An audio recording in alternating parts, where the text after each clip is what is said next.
I mean, how would like human beings sort of experience such a super intelligent? I mean, like in practice, what's that like? Well, unless it's limited, narrow superintelligence, I think you mostly don't get to observe it because you are dead, unfortunately. What?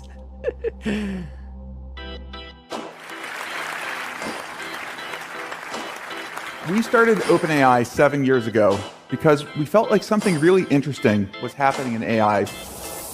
We wanted to help steer it in a positive direction. OpenAI unveiled the ChatGPT. has been in circulation for just 3 months, and already an estimated 100 million people have used it. How many folks in the audience have used ChatGPT? I think it's the single largest opportunity and biggest tech paradigm shift we've seen since the internet originally came out. I'm going to show you how to use ChatGPT to make money online. Absolute best ChatGPT prompt. It will turn your drawing into a fully functional website. Chatbot GTP, thank you for talking to me today. You're welcome. I'm here to help answer any questions you may have. In 6 weeks, these guys have gone from... So appreciate it. Thanks for having me. 0 in valuation to now being a $29 billion company. Tonight, we take you inside the headquarters of a small company in San Francisco called OpenAI, creators of ChatGPT. CEO Sam Altman is just 37. I think people should be happy that we're a little bit scared of this. I think people should be You're happy. A little bit scared. A little bit, yeah, You of course. personally. What is your best case scenario for AI and worst case? The bad case, and I think this is important to say, is lights out for all of us. Listen up this morning, a massive development on the AI front. Elon Musk and other major tech leaders calling for a pause on giant artificial intelligence experiments. Writing bluntly in an open letter, AI systems with human competitive intelligence can pose profound risks to society and humanity. And nobody would suggest that we allow anyone to just build nuclear warheads if they want. That would be insane. And mark my words, AI is far more dangerous than nukes. The man widely seen as the godfather of artificial intelligence has quit his job at Google, warning of the dangers of AI. What I've been talking about mainly is what I call the existential threat, which is the chance that they get more intelligent than us and they'll take over. No, then I heard the old dude that created AI talking about this is not safe because the AI's got their own minds. I'm like, is we in a f***ing movie right now or what?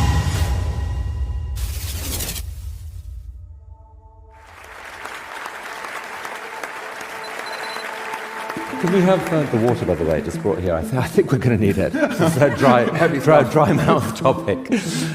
So the original story that I heard on OpenAI when you were founded as a nonprofit, where you were there as the great sort of check on the big companies doing their unknown, possibly evil thing with AI, and you were going to build models that sort of somehow held them accountable and was capable of slowing the field down if need be. And yet what's happened, arguably, is the opposite, is that your release of ChatGPT put such shockwaves through the tech world that now Google and Meta and so forth are all scrambling to catch up.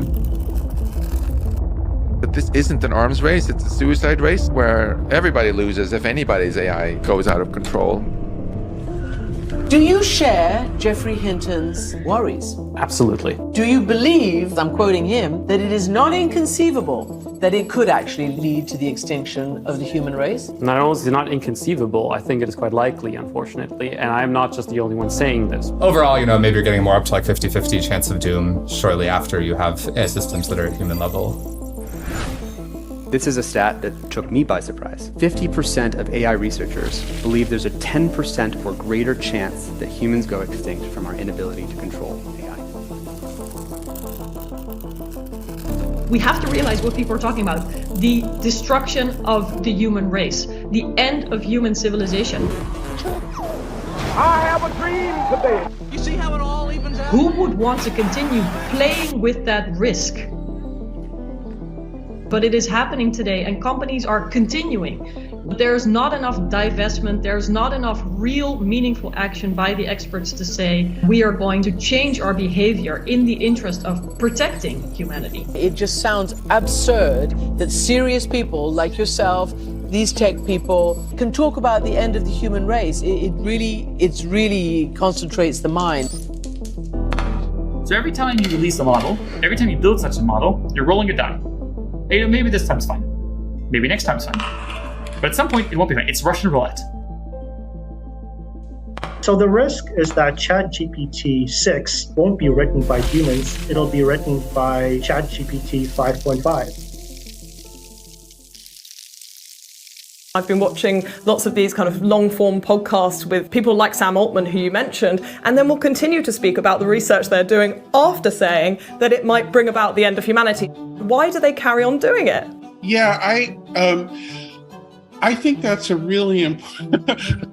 Wow. And the investment in the creation of the foundation models is on the order of 50 million, 100 million. We don't share, but it's much more than that. Billions of dollars and thousands, tens of thousands of our brightest engineers and scientists are working day in, day out to create ever more powerful systems. Well, the number of people who work full-time on the alignment problem is probably less than 200 people, if I had to guess. The alignment means making it safe, the moral alignment. So at present, sort of 99% of the money is going into developing them and 1% is going into sort of people saying, oh, these things might be dangerous.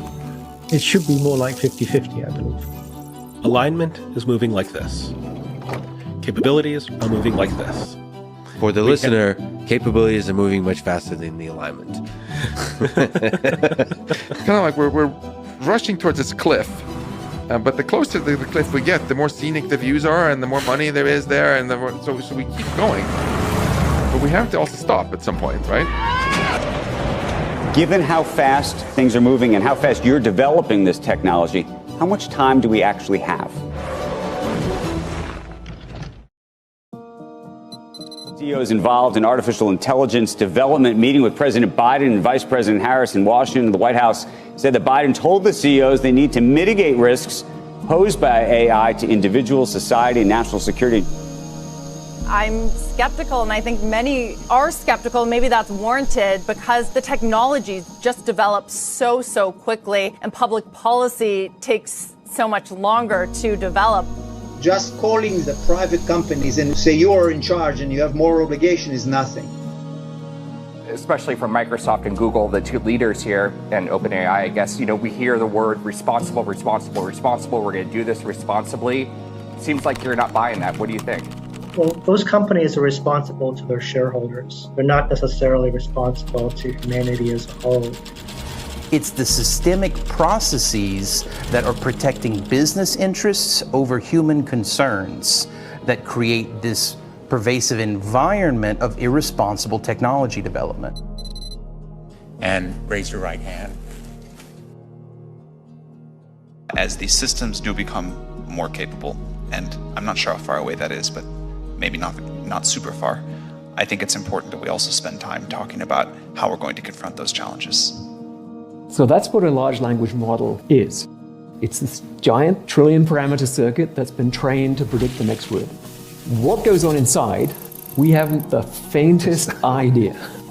I expect there will be times when we find something that we don't understand and we really do need to take a pause, but we don't see that yet. We probably have more idea what's happening inside the human brain than we do about what's happening inside the large language models. There is an aspect of this which all of us in the field call it as a black box. You don't fully understand. You can't quite tell why it said this or why it got wrong. We have some ideas. You don't fully understand how it works, and yet you've turned it loose on society? Just shut down all the giant training models. They don't know what they're doing. They're not taking it seriously. There's an enormous gap between where they are now and taking it seriously. And if they were taking it seriously, they'd be like, we don't know what we're doing, we have to stop. That is what it looks like to take this seriously. A traditional software system, programmer writes code which solves a problem. AI is very different. AIs are not really written. They're more like grown. You have a sample of data of what you wanted to accomplish.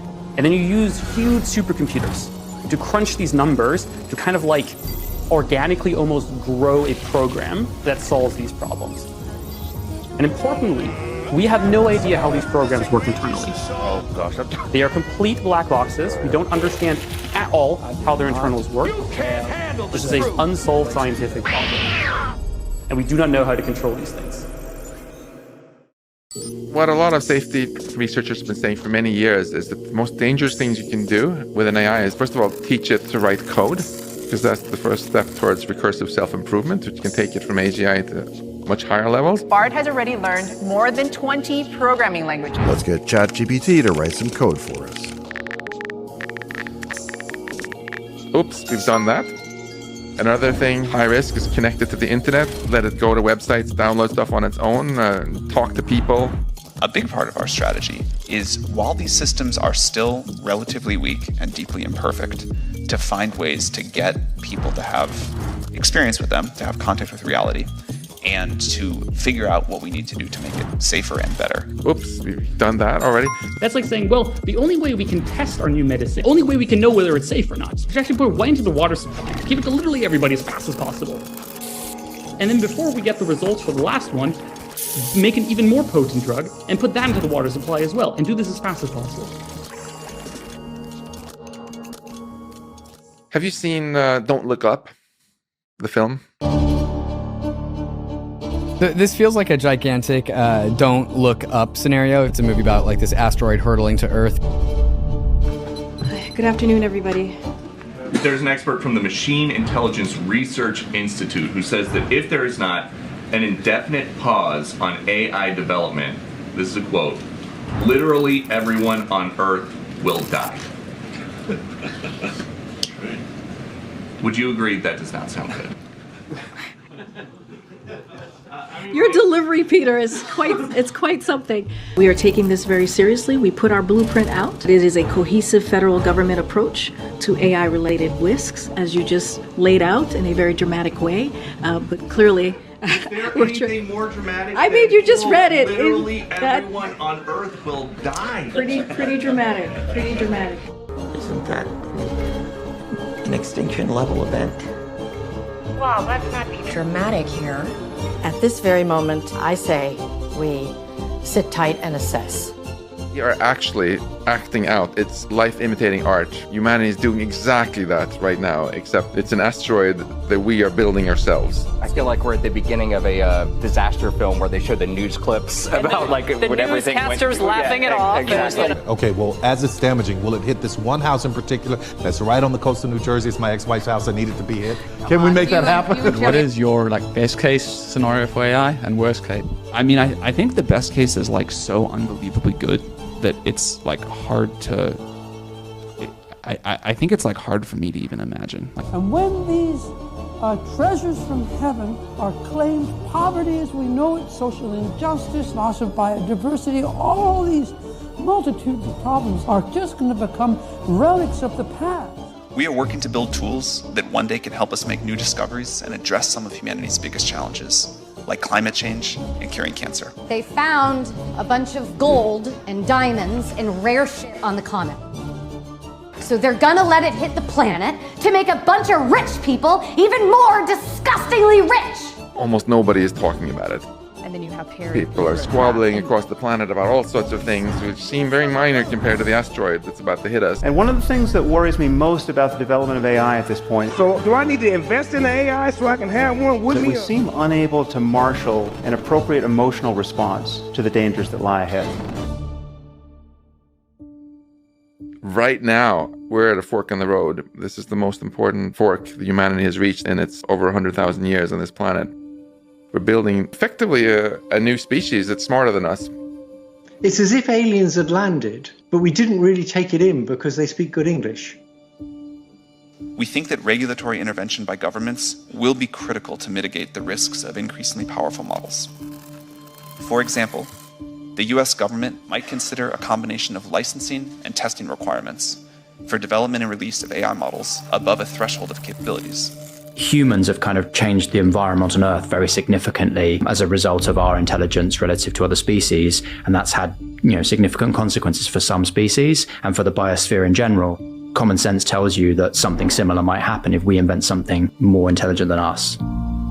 Arguably, we are on the event horizon of the black hole that is artificial superintelligence. If we were to write a book about the folly of the history of human hubris, dealing with nukes and AI and things like that, we could easily have the last chapter in that book if we are not more careful about confident, wrong ideas.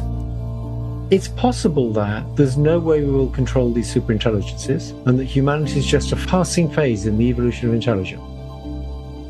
Most observers and experts would say we're on this path towards superhuman intelligence and we're not prepared for success. We're investing hundreds of billions of dollars into a technology that, if eventually it succeeds, could be civilization ending, could be a huge catastrophe. I have not met with anyone right now in this lab who says that, sure, the risk is less than 1% of blowing up the planet. It's important that people know that their lives are being risked by these very particular experiments. Let's be clear.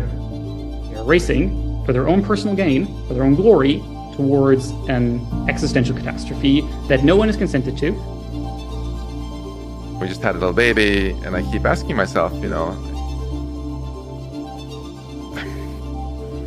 how old is he even gonna get, and I said to my wife recently, it feels a little bit like I was just diagnosed with some sort of cancer, which has some risk of dying from and some risk of surviving, except this is a kind of cancer which will kill all of humanity.